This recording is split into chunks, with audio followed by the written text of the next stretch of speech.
ভালোবাসার কথা বললেই প্রথমেই আমাদের মনে আসে প্রেম ভালোবাসার কথা। তো এই প্রেম ভালোবাসা ছাড়া আরও যে অনেক রকম ভালোবাসা আছে সেটা কিন্তু আমরা একবারও ভাবি না। এই প্রেম ভালোবাসা ছাড়াও অনেক রকমের ভালোবাসা আছে।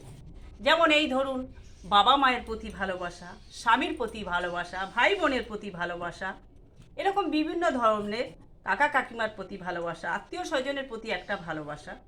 তো তার মধ্যে সব থেকে আমরা যাকে বেশি ভালোবাসি, সব থেকে আমরা যাকে বেশি ভালোবাসি তার কাছ থেকে যদি আমরা কোনো রকম আঘাত পাই, তার কাছ থেকে যদি কোনো রকম আঘাত পাই, তো সব থেকে তখন আমাদের মনে ব্যথা লাগে। তখন আমরা মুখের ভাষা হারিয়ে ফেলি। তখন আমাদের মুখে আর ভাষা থাকে না, আমরা এই মুখের ভাষা হারিয়ে ফেলি, তাই নয় কি?